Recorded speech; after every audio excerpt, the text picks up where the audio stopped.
Mi nombre es Kwame Asante. Tengo 44 años. Soy misionero documentalista de la organización Africa Inland Mission, con sede en Accra, Ghana, y llevo 17 años viajando a las zonas más peligrosas del continente africano para registrar lo que los medios internacionales nunca muestran. Lo que voy a contarte hoy puede que no me creas. Y entiendo esa reacción, porque yo mismo, cuando lo viví, tuve que pellizcarme los brazos para confirmar que estaba despierto. Pero te juro por la sangre de Jesucristo, que derramó en la cruz por ti y por mí, que cada palabra que saldrá de mi boca en este testimonio es absolutamente real. Hay documentos, hay testigos, hay registros policiales, y hay 50 jóvenes vivos hoy que pueden confirmar uno por uno lo que ocurrió en ese campamento. Era noviembre de 2021, en el estado de Borno, en el noreste de Nigeria. Una región que los propios nigerianos llaman la tierra del miedo. Y no es exageración. 50 jóvenes entre 16 y 23 años habían sido capturados, metidos en jaulas de metal, y tenían exactamente 72 horas para renunciar a Jesucristo o morir públicamente delante de sus familias. Pero lo que pasó en la madrugada del tercer día cambió no solo la vida de esos 50 jóvenes, cambió una región entera. Y lo que voy a contarte sobre el comandante que ordenó ese encarcelamiento es algo que ninguno de nosotros esperaba encontrar. Si estás viendo esto ahora mismo, no es casualidad. Dios te trajo hasta aquí porque hay algo en este testimonio que necesitas escuchar hoy. Prepárate, porque lo que realmente ocurrió es absolutamente inexplicable. Para entender lo que pasó en noviembre de 2021, necesito llevarte primero a ese lugar, porque el estado de Borno no es un nombre en un mapa, es un olor, es una temperatura, es un sonido que no se olvida. Borno huele a polvo rojo y a madera quemada. El aire tiene una sequedad que reseca los labios en minutos, y durante noviembre, cuando el Harmattan sopla desde el Sahara, el calor seco golpea la piel como si abrieras la puerta de un horno. La temperatura ronda los 38 grados durante el día y baja a 19 grados en la madrugada, un contraste que el cuerpo tarda en aprender a tolerar. Las calles de Maiduguri, la capital del estado, tienen un color entre naranja y marrón. Todo tiene ese color. Las paredes de cemento sin pintar, los caminos sin asfalto, las ropas tendidas en los patios. Los niños juegan descalzos sobre tierra que levanta polvo con cada paso. Los mercados amanecen con vendedores de mijo, sorgo y carne de cabra que se cuelga de ganchos metálicos oxidados bajo el sol. Pero más allá de Maiduguri, hacia el sureste, está el bosque de Sambisa. 230.000 kilómetros cuadrados de vegetación densa, barrancas y kilómetros de silencio que esconden lo que las autoridades durante años no quisieron ver. Ese bosque tiene un sonido particular. Pájaros que gritan al amanecer, ramas que crujen bajo el peso de animales que no se ven, y en ciertos puntos, si el viento sopla en dirección correcta, se escucha algo más. Voces humanas en la distancia, rezos o llantos. Yo llegué a Maiduguri el 4 de noviembre de 2021, en un vuelo de conexión desde Lagos, con una mochila de 20 kilos y una grabadora de periodista. No llegué solo.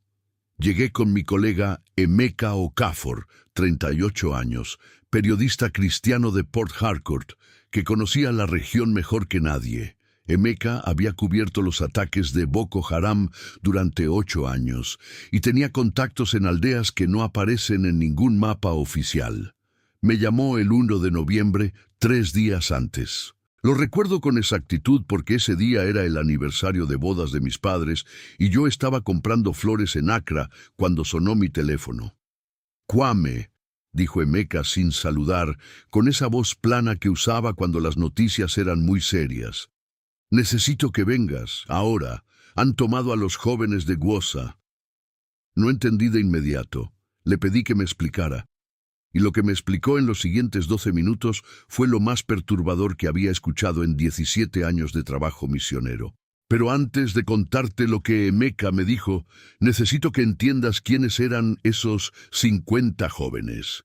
Porque no eran extraños. Tenían nombres, tenían familias, tenían sueños. Todo había comenzado 6 semanas antes, en la primera semana de octubre, en la aldea de Gwoza, a 130 kilómetros al sur de Maiduguri, en las faldas de las montañas Mandara. Gwoza es una aldea de poco más de 3.000 habitantes, mayoritariamente de la etnia Kanuri, con una historia larga de convivencia tensa entre comunidades islámicas y cristianas. Pero algo había ocurrido allí en los primeros días de octubre que lo cambió todo. Un predicador itinerante llamado el pastor Emmanuel Chibuike, 51 años, oriundo del estado de Enugu, en el sur de Nigeria, había llegado a Gwoza el 3 de octubre con un pequeño grupo de músicos. No tenía iglesia, no tenía edificio, solo tenía una carpa verde y amarilla, un generador portátil, un micrófono y una Biblia. Emmanuel Chibuike llevaba 20 años predicando en aldeas del norte de Nigeria. Había sufrido 3 ataques. Tenía una cicatriz de 8 centímetros en el hombro izquierdo de un machete que lo alcanzó en 2015 en Yobe y seguía yendo. Cada año, sin falta. El miedo no es una razón suficiente para quedarse quieto, le había dicho a Emeka en una entrevista publicada en 2019. La carpa de Emmanuel se llenó la primera noche con unas 40 personas, en su mayoría mujeres y niños curiosos. Pero a partir de la segunda noche ocurrió algo que nadie de la aldea supo explicar con lógica. Los jóvenes empezaron a llegar. No de 10 en 10. De a 1, de a 2, a veces de madrugada golpeando la lona de la carpa y pidiendo entrar. Jóvenes de entre 16 y 23 años, la mayoría varones, varios de familias islámicas conocidas de la aldea. Jóvenes que durante el día no mostraban ningún interés en aquella carpa verde y amarilla, pero que de noche, como jalados por algo que no podían describir, aparecían y se sentaban en el suelo a escuchar. El pastor Emmanuel no los buscaba, no los presionaba, predicaba, cantaba con su grupo y abría la Biblia, y ellos venían. Para el 14 de octubre, 11 días después de que comenzaron las reuniones, 83 jóvenes de Gwoza y las aldeas vecinas habían recibido a Jesucristo como Señor y Salvador. 83 jóvenes bautizados en una tina de metal azul que el pastor llenaba con agua de un bidón de plástico cada tarde. El problema era que 51 de esos 83 jóvenes provenían de familias musulmanas, y en Gwoza eso no era un asunto privado. Las primeras reacciones llegaron el 15 de octubre. Padres que aparecieron en la carpa del pastor Emmanuel, algunos con palabras, algunos con palos, familias que sacaron a sus hijos a la fuerza, jóvenes que fueron encerrados en sus casas durante días. Pero para el 18 de octubre, 3 de esos jóvenes ya habían regresado a la carpa con moretones visibles en la cara y los brazos, y aún así se sentaron en el suelo y siguieron escuchando. Uno de ellos se llamaba Yusuf Abdullahi. Tenía 17 años. Era el hijo del segundo hombre más respetado de la aldea, un comerciante de ganado llamado Ibrahim Abdullahi, 52 años. Yusuf era alto para su edad, delgado, con ojos que Emeka describió en sus notas como ojos que ya no le pertenecen a este mundo. Había recibido a Cristo el 9 de octubre y desde entonces no había dormido en su casa. Dormía en la carpa del pastor Emmanuel, envuelto en una manta de algodón azul. La noche del 20 de octubre, Ibrahim Abdullahi fue a buscar a su hijo. Lo que ocurrió esa noche todavía se discute en Gwoza. Algunos dicen que el padre golpeó al pastor Emmanuel. Otros dicen que fue al revés. Lo que sí está documentado es que Ibrahim Abdullahi salió de aquella carpa verde y amarilla sin su hijo, subió a su camioneta Toyota blanca y manejó dirección norte sin parar. Y lo que nadie supo durante 4 días es que Ibrahim Abdullahi fue directamente al campamento del comandante Abubakar Musa. Abubakar Musa. Ese nombre, hermanos, necesito que lo escuchen bien, porque es central en todo lo que voy a contarles. Y lo que descubrimos sobre él al final de esta historia es algo que ninguno de nosotros, absolutamente ninguno, tenía en mente. Para noviembre de 2021, Abubakar Musa tenía 48 años y era el comandante de una célula regional con base en el bosque de Sambisa. Era conocido en toda la región de Borno por 2 cosas. Primero, su brutalidad sin límites con quienes desafiaban su autoridad. Segundo, su eficiencia. Cuando Abubakar Musa daba una orden, la orden se cumplía. Era un hombre de 1,83 m, complexión robusta, con una cicatriz vertical que le atravesaba la mejilla derecha desde el pómulo hasta el mentón, resultado de un enfrentamiento con fuerzas militares nigerianas en 2017. Hablaba árabe, hausa, kanuri y un inglés básico. Nunca levantaba la voz. Según los testimonios recogidos por Emeka, Abubakar Musa era más peligroso cuando hablaba en susurros que cuando gritaba, porque cuando susurraba, las cosas se materializaban. Ibrahim Abdullahi llegó a su campamento el 21 de octubre y le habló de lo que estaba ocurriendo en Gwoza, de la carpa del pastor Emanuel, de los jóvenes que se estaban convirtiendo, de su hijo Yusuf. Abubakar Musa escuchó en silencio durante 20 minutos. Cuando Ibrahim terminó de hablar, el comandante bebió un trago de té de una taza de metal, miró hacia el bosque y dijo 3 palabras en hausa. Las 3 palabras que Emeka me tradujo cuando me contó esto por teléfono ese 1 de noviembre fueron: tráiganlos a mí.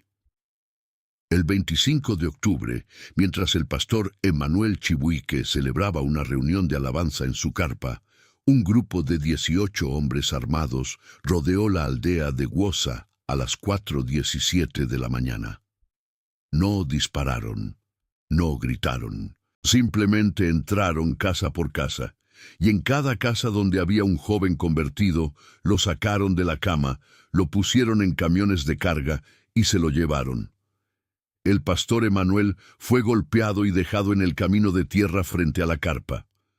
Tenía 3 costillas rotas y una fractura en el pómulo derecho. 50 jóvenes fueron subidos a los camiones esa madrugada. El más joven tenía 16 años. Se llamaba Audu Maikudi. El mayor tenía 23. Se llamaba Blessing Okonkwo. El único de los 50 que no era de familia musulmana. Era cristiano de nacimiento, hijo de un pastor. Había llegado a Gwoza desde el estado de Cross River 2 meses antes, buscando trabajo en la construcción. Estaba en la carpa del pastor Emanuel la noche del ataque porque era donde dormía desde que llegó al pueblo. 50 jóvenes, camiones con lonas de plástico negro, dirección Bosque de Sambisa. Nadie los vio salir. Las familias despertaron a las 6 de la mañana con las camas vacías. Cuando Emeka me contó todo esto el 1 de noviembre, yo estaba de pie en la floristería de Accra con un ramo de girasoles en la mano. Solté las flores en el mostrador, le dije al vendedor: «Lo siento, no puedo», y salí a la calle. «¿Cuántos días llevan allá?», pregunté. 7 días, dijo Emeka. «Los tienen enjaulados, en jaulas de metal, Kwame, como animales. Les dieron 72 horas para renegar de Cristo. Ya van a terminar la 2ª semana y no han renegado».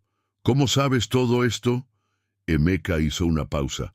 «Porque una de las madres recibió una nota, escrita en papel de cuaderno, escondida dentro de un saco de yuca que un comerciante le entregó en el mercado de Maiduguri. La nota la escribió Yusuf Abdullahi».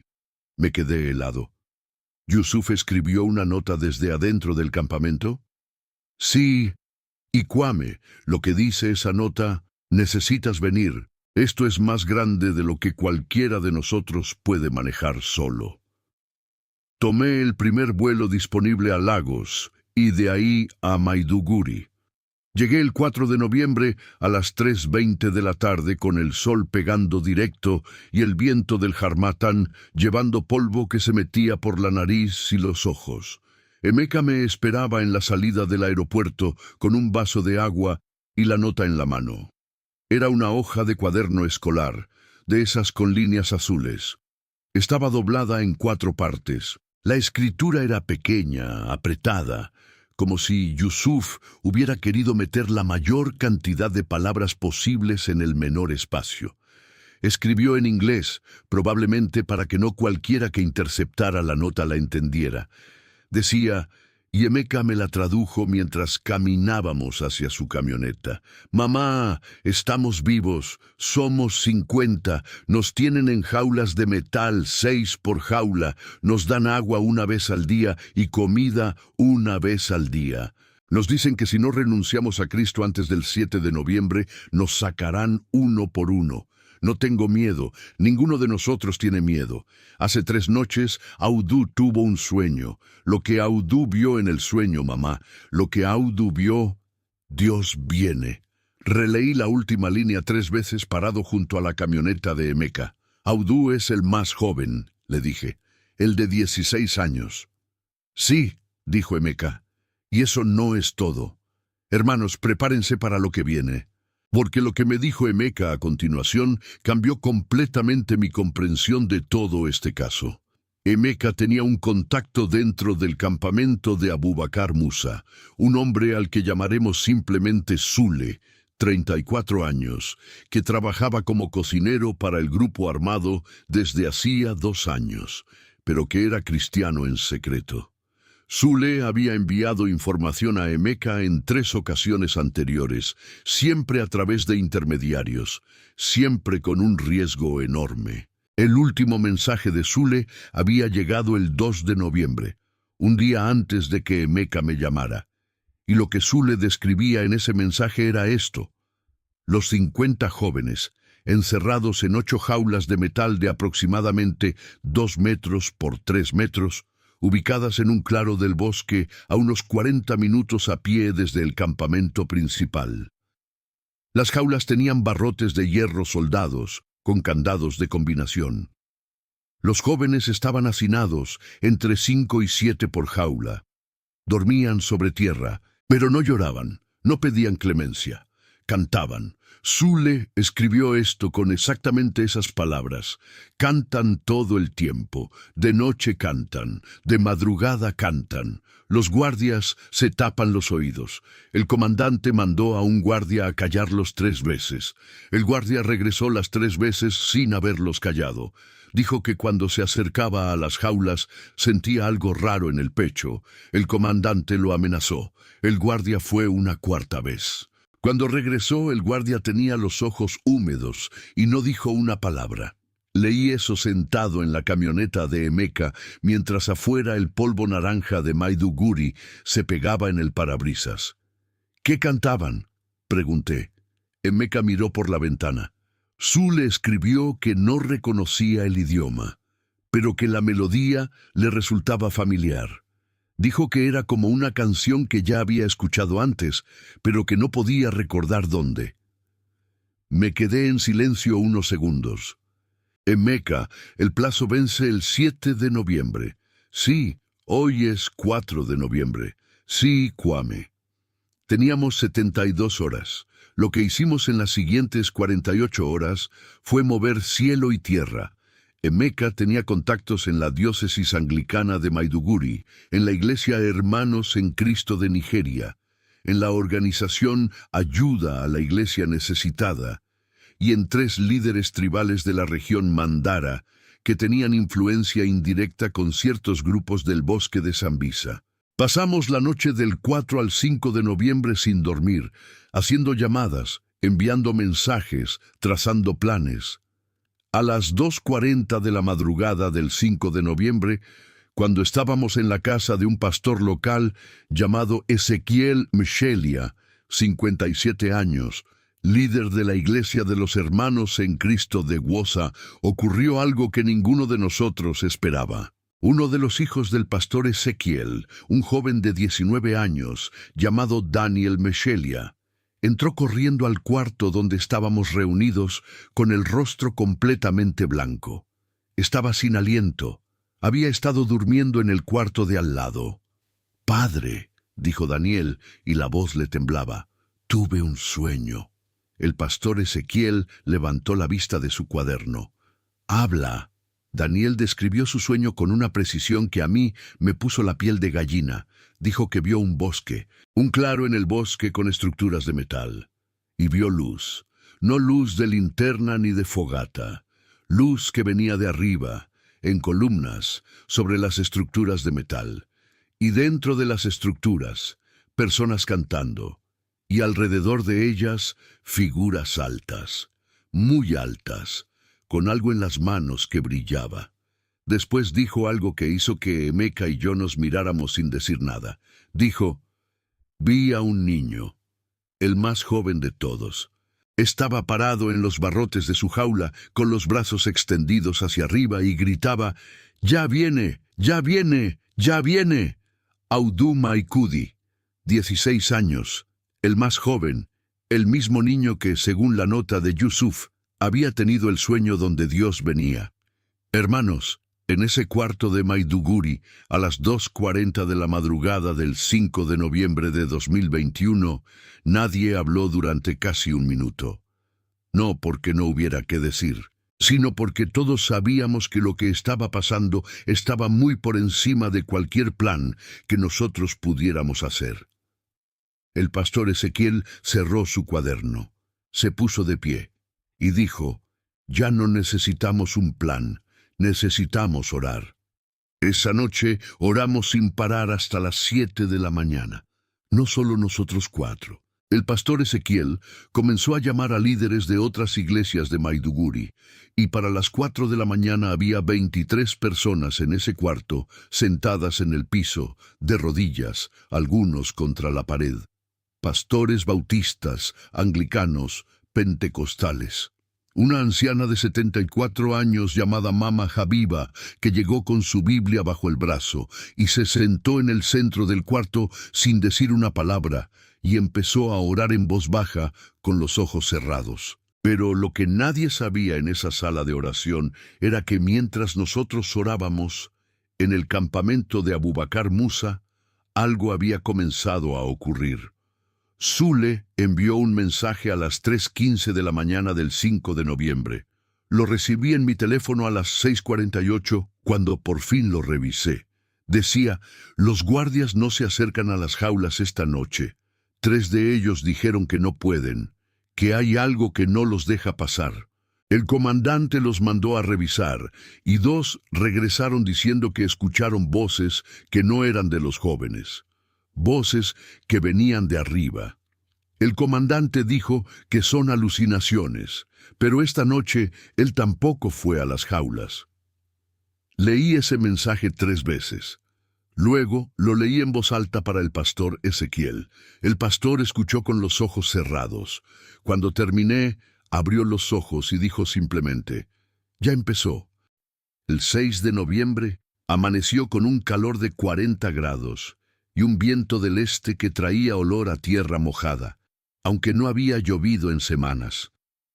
Emeka y yo nos movimos toda la mañana entre contactos, intentando conseguir acceso a algún canal oficial, algún intermediario que pudiera llegar al campamento. Un coronel del ejército nigeriano, al que Emeka conocía de años anteriores, prometió hablar con sus superiores, pero nos dejó en claro que cualquier operación en el bosque de Sambisa requería al menos 72 horas de planificación. Era un tiempo que no teníamos.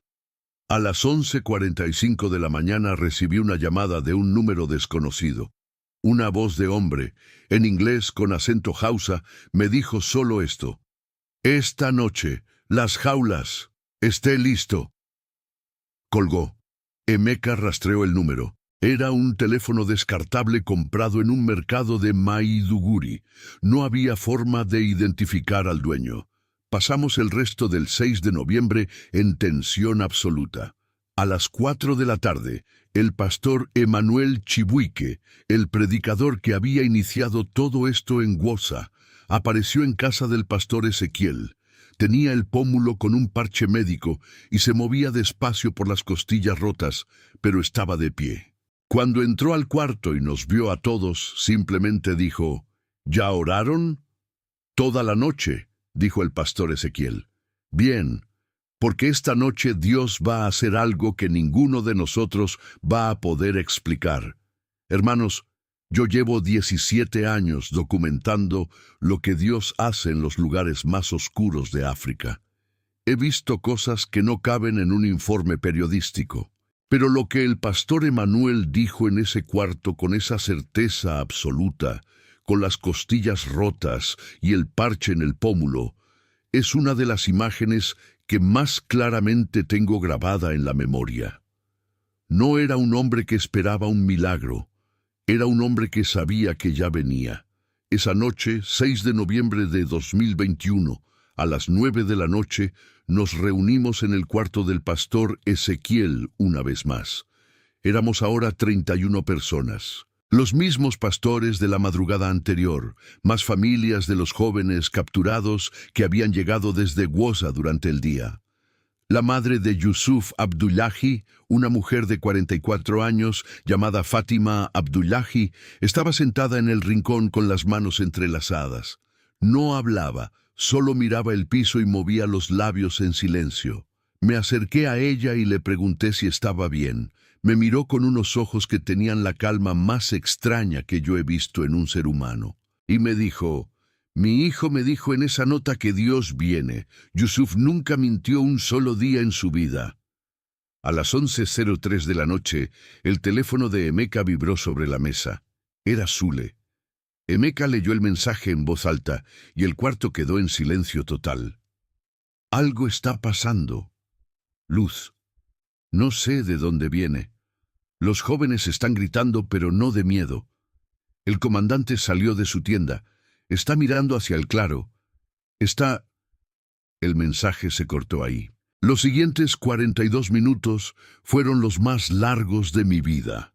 Hermanos, antes de contarles lo que ocurrió a continuación, lo que Zule nos describió en el mensaje que llegó a las 11:51 de esa noche, necesito pedirles algo muy importante. Si esta historia está tocando tu corazón, si sientes que Dios te trajo hasta aquí por una razón, necesito que hagas algo ahora mismo. Presiona el botón de suscripción. ¿Por qué te pido esto? Porque este canal es el que hizo posible que yo pudiera venir aquí y compartir este testimonio con cientos de miles de personas que necesitan escucharlo. Historias como la mía, como la de Yusuf, como la de Audu Maikudi, ocurren con más frecuencia de lo que el mundo sabe, pero pocas veces llegan a las personas que las necesitan escuchar. Al suscribirte, no solo apoyas este canal, ayudas a que más testimonios como este puedan llegar a quien los necesita. A esa madre que esta noche está llorando sin saber si su hijo va a estar bien. A ese joven que está a punto de rendirse, a esa familia que perdió la fe y necesita recordar que Dios todavía actúa. Si ya estás suscrito, déjame tu opinión en los comentarios. ¿Qué está sintiendo tu corazón mientras escuchas esta historia? ¿Has vivido alguna vez algo donde solo Dios podía explicar lo que ocurrió? Tu experiencia puede ser exactamente lo que otra persona necesita leer esta noche. Y ahora sí, déjame contarte lo que ocurrió cuando la presencia de Dios llenó aquel claro en el bosque de Sambisa. El mensaje de Zule llegó a las 11:51 de la noche. Emeka lo leyó en silencio primero. Luego lo leyó en voz alta. Yo lo escuché de pie, junto a la pared con los brazos cruzados. Luz sobre las jaulas. No es fuego, es diferente. Blanca, muy blanca. Los guardias corrieron. Todos corrieron menos yo. No podía moverme. Los jóvenes están de pie dentro de las jaulas con los brazos levantados y están gritando, pero no son gritos de miedo. Son gritos de, no sé cómo decirlo, alegría. Como si algo los llenara por dentro. Vi figuras, no sé cuántas, muy altas. Estaban alrededor de las jaulas. El comandante cayó. No lo empujaron, simplemente cayó de rodillas. Está arrodillado ahora mismo frente a las jaulas. Está llorando. Fátima Abdullahi, la madre de Yusuf, escuchó esto desde su rincón. Se puso de pie despacio, se llevó las dos manos al pecho, y con la voz más serena que yo he escuchado en mi vida dijo, «Gracias, Señor». Y entonces el cuarto entero estalló. No sé cuánto tiempo duró eso. Llantos, abrazos, personas de rodillas. El pastor Emanuel Chibuike, con sus costillas rotas, levantó los brazos hacia el techo y gritó en yoruba algo que nadie en ese cuarto entendió, pero que todos sintieron. Yo me quedé de pie junto a la pared con el teléfono en la mano, esperando el próximo mensaje de Zule. Llegó a las 12:09 de la noche, ya 7 de noviembre. Los candados se abrieron. No los abrió nadie. Los candados se abrieron solos. Los jóvenes están saliendo de las jaulas. El comandante sigue arrodillado. Está hablando, pero no entiendo lo que dice. Sus hombres están tirados en el suelo, algunos inconscientes, otros llorando. Uno de los guardias más duros, un hombre al que todos le tenemos miedo aquí, está abrazado a uno de los jóvenes y está pidiendo perdón. No lo puedo creer. Yo mismo no lo puedo creer y lo estoy viendo. Hermanos, lo que voy a contarles ahora es lo que confirmamos en las horas siguientes, porque Emeka y yo llegamos al claro del bosque a las 5:40 de la mañana del 7 de noviembre con dos pastores y un traductor, escoltados por contactos de la región que conocían los caminos. Lo que encontramos en ese claro no era lo que ninguno de nosotros esperaba ver. Las 8 jaulas de metal estaban abiertas. Los candados no habían sido cortados ni forzados. Simplemente estaban abiertos. Un herrero que examinó los mecanismos 2 días después no pudo explicar cómo se habían desbloqueado. Eran candados de combinación de 4 dígitos. Para abrirlos, alguien tenía que conocer los 4 códigos diferentes. Abubakar Musa era el único que los conocía. Y Abubakar Musa seguía de rodillas cuando llegamos. Los 50 jóvenes estaban todos en pie en el claro.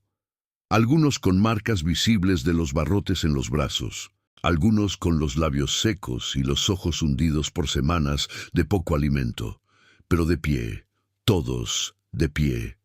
El más joven, Audu Maikudi, 16 años, estaba parado exactamente en el centro del claro, con los brazos a los lados y los ojos abiertos mirando el cielo.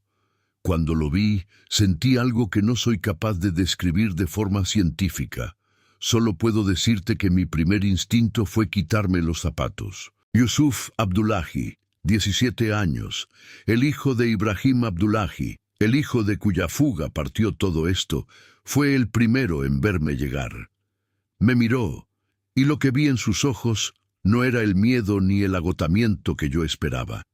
Era algo que en 20 años de trabajo misionero solo había visto en personas que habían tocado algo que va más allá de lo humano.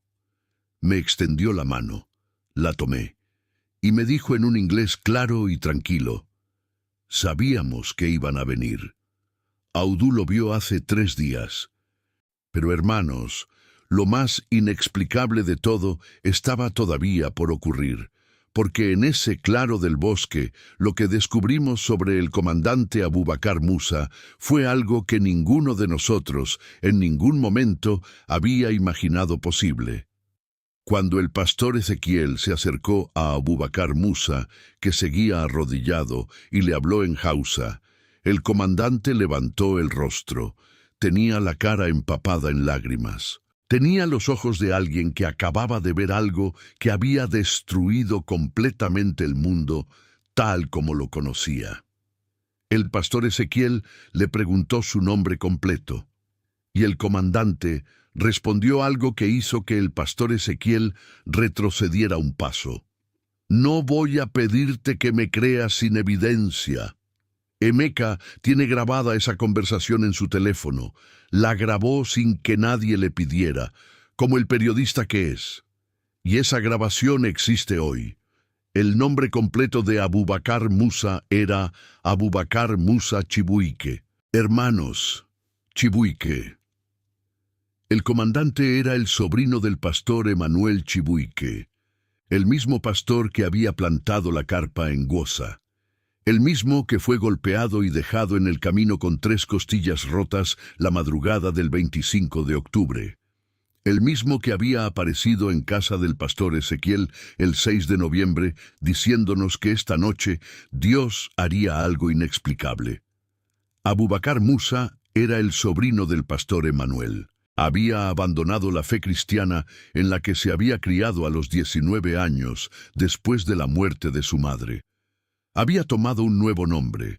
Había construido un muro de violencia y autoridad entre él y cualquier cosa que le recordara lo que había dejado atrás. Y esa noche, frente a 8 jaulas vacías en el bosque de Sambisa, lo que fuera que vio en ese claro derrumbó ese muro por completo.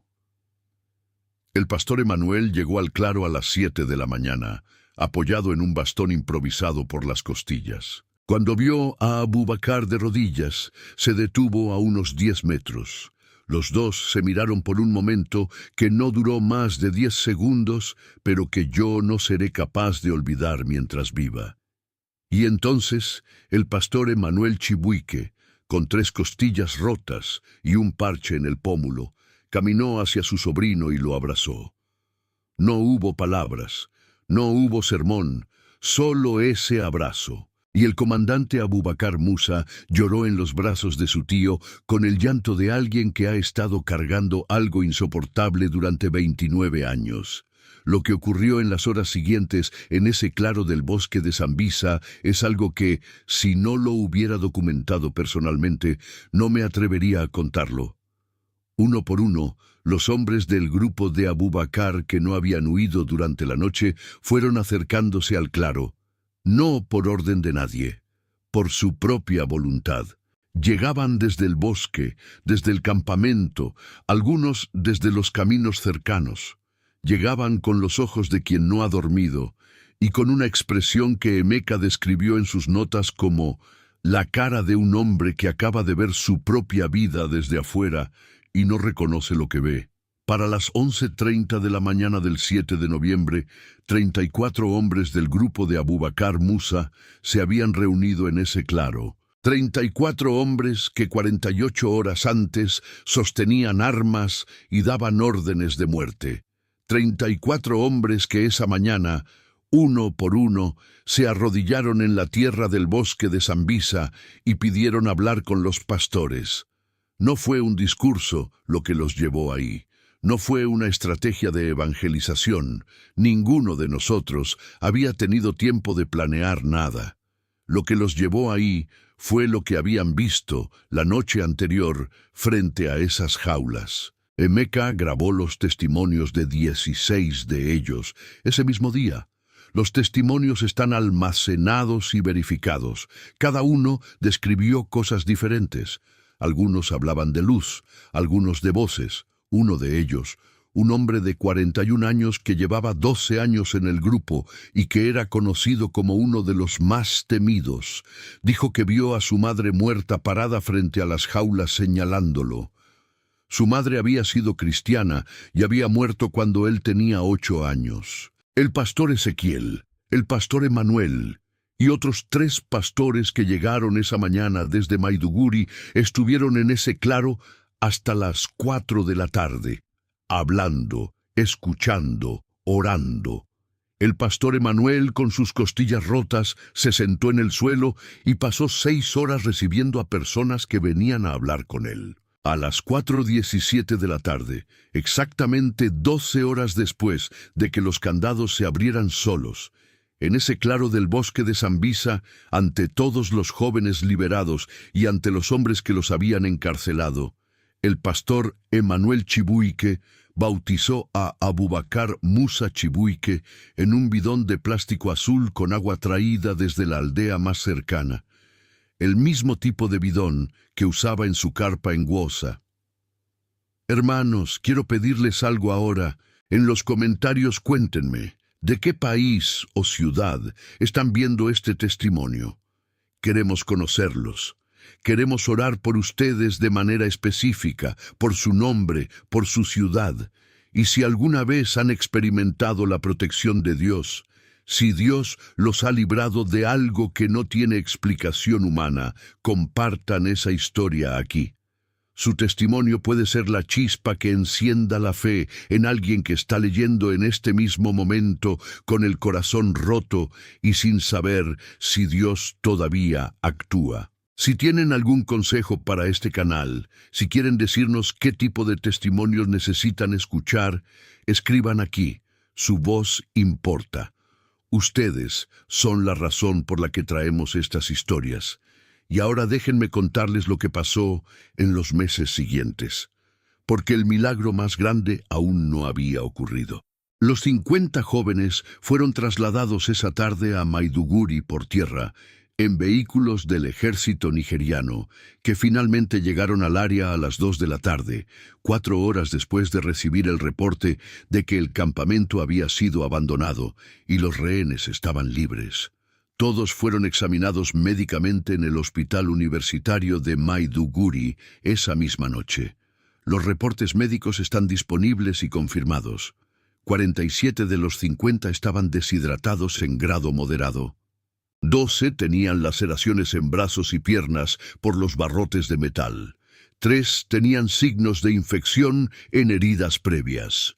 1, Blessing Okonkwo, el joven de 23 años de Cross River, tenía una fractura en el antebrazo derecho que no recordaba haber sufrido, posiblemente del momento de la captura, pero los 50 estaban vivos. El doctor Babatunde Adeyemi, médico jefe de guardia esa noche, le dijo a Emeka en una declaración formal: en términos fisiológicos, dado el nivel de deshidratación y las condiciones de estrés que describen, el estado general de estos jóvenes es notablemente mejor de lo que debería ser. No tengo explicación médica para eso. No tengo explicación médica para eso. El joven Audu Maikudi, 16 años, el más joven, fue examinado de manera especial porque su familia estaba presente y había insistido. Los médicos no encontraron ninguna herida, ninguna infección, ningún signo de deshidratación grave. Audu estaba en perfectas condiciones físicas. La enfermera que lo examinó, una mujer cristiana llamada Ngozi S., 33 años, le contó a Emeka después en privado que cuando tomó los signos vitales de Audu y vio los números, pensó que había un error en el equipo. Todos los parámetros eran perfectos, después de 13 días en una jaula de metal en el bosque. La madre de Audu, cuando entró a la habitación del hospital y lo vio sentado en la cama comiendo arroz con salsa de tomate, no lloró. Se quedó parada en la puerta, mirándolo durante unos 10 segundos. Luego entró, se sentó a su lado y le preguntó simplemente: ¿tuviste miedo? Audu dejó la cuchara en el plato, la miró y dijo: no, mamá, en ningún momento. En las semanas siguientes ocurrieron cosas que los medios nigerianos reportaron de manera parcial, sin entender el contexto completo. El 12 de noviembre, 5 días después de la liberación, el periódico Daily Trust de Abuja publicó una nota sobre el desmantelamiento voluntario de un grupo armado en el estado de Borno. La nota mencionaba que el líder del grupo había entregado voluntariamente información a las autoridades. No mencionaba el nombre de Abubakar Musa, no mencionaba las jaulas, no mencionaba a los 50 jóvenes. Emeka publicó el reportaje completo el 20 de noviembre en su portal independiente. Para el 25 de noviembre, ese artículo había sido leído 340,000 veces y compartido en más de 60 países. Las organizaciones internacionales de derechos humanos, incluyendo una con sede en Ginebra, verificaron los hechos a través de sus propios investigadores en Nigeria y emitieron un comunicado el 3 de diciembre de 2021, confirmando que los 50 jóvenes habían sido privados de libertad por su conversión religiosa y habían sido liberados sin intervención de ninguna fuerza de seguridad. Sin intervención de ninguna fuerza de seguridad. Lo escribieron ellos, una organización secular de derechos humanos. Abubakar Musa Chibuike fue procesado por las autoridades nigerianas en diciembre de 2021. Cooperó completamente con las investigaciones y entregó información que llevó al desmantelamiento de 2 células adicionales en la región de Borno. Por su cooperación, su proceso legal tomó un curso diferente al que correspondía originalmente. En febrero de 2022, el pastor Emmanuel Chibuike visitó a su sobrino en el centro de detención, donde cumplía su proceso judicial. Emeka estuvo presente y me pasó la grabación de esa visita. Lo que Abubakar le dijo al pastor Emmanuel esa tarde, en una sala de visitas de cemento con una sola ventana pequeña, fue esto. Tío, la noche de las jaulas, cuando vi lo que vi, lo primero que pensé fue en mi madre, y lo segundo que pensé fue en usted. En la cocina de nuestra casa, cuando yo tenía 7 años, y usted me enseñaba a leer la Biblia. Pensé en eso, en medio de toda esa luz, en la cocina de la casa de mi madre. El pastor Emmanuel no respondió nada. Le puso la mano sobre el hombro, y los dos estuvieron en silencio durante 2 minutos completos. Yusuf Abdullahi, 17 años, regresó a Gwoza en noviembre de 2021 y se encontró con que su padre, Ibrahim Abdullahi, el hombre que había ido a denunciarlo ante el comandante, ya no estaba en la casa familiar. Ibrahim Abdullahi había desaparecido de Gwoza el mismo día que los jóvenes fueron liberados, sin dejar mensaje ni destino conocido. Durante 3 semanas nadie supo dónde estaba. El 2 de diciembre de 2021, Ibrahim Abdullahi apareció en la puerta de la iglesia del pastor Ezequiel Mshelia en Maiduguri. Llegó a las 7 de la mañana de un domingo, antes de que comenzara el servicio, con la misma camioneta Toyota blanca. Se sentó en el último banco de la iglesia solo. Cuando el pastor Ezequiel lo vio entrar, se detuvo en medio de la preparación del servicio y lo miró. Ibrahim Abdullahi levantó la vista, lo miró también y simplemente dijo en Hausa: «Necesito hablar con alguien». El pastor Ezequiel se sentó a su lado en el último banco y los dos hablaron durante 40 minutos antes de que llegara la congregación. Ibrahim Abdullahi contó que la misma noche del 6 al 7 de noviembre, estando en un alojamiento en Maiduguri, tuvo un sueño que lo despertó a las 11:47 de la noche. No recordaba los detalles del sueño. Solo recordaba que despertó llorando y que la primera palabra que salió de su boca al despertar fue el nombre de su hijo, Yusuf. Ibrahim Abdullahi recibió a Cristo ese domingo 2 de diciembre en el último banco de la iglesia del pastor Ezequiel Mshelia a las 7:40 de la mañana. Llamó a su hijo esa misma tarde. Emeka estuvo presente durante esa llamada y me describió lo que escuchó del lado de Yusuf. Un silencio largo y luego el sonido de un joven de 17 años llorando sin intentar controlar el llanto. Para mayo de 2022, 6 meses después de los eventos del bosque de Sambisa, las cifras eran las siguientes, verificadas y documentadas. Los 50 jóvenes liberados permanecían activos en sus comunidades de fe. 41 de ellos habían comenzado algún tipo de trabajo de discipulado con jóvenes en sus aldeas de origen. La iglesia del pastor Emmanuel Chibuike en Gwoza, que funcionaba en una carpa verde y amarilla para 40 personas en octubre de 2021, Tenía para mayo de 2022 una congregación estable de 640 personas reunidas en un edificio de bloques que la comunidad construyó entre todos en 4 meses. 19 de los 34 hombres del grupo de Abu Bakr que se convirtieron en el bosque habían comenzado procesos de reintegración social a través de organizaciones religiosas y civiles de la región. El joven Audu Maikudi, el más joven, el de 16 años, cumplió 17 en febrero de 2022 y comenzó a predicar en las escuelas secundarias de su aldea. Su pastor lo describió en una carta que Meca me reenvió como el joven más convencido de la presencia de Dios que he conocido en 30 años de ministerio. Y para mayo de 2022, en Gwoza y 3 aldeas vecinas de las montañas Mandara, 7 nuevas congregaciones habían sido fundadas por jóvenes que habían estado en aquellas jaulas. 7 congregaciones, fundadas por jóvenes de entre 16 y 23 años. En la misma región, donde 6 meses antes la presencia cristiana era perseguida activamente.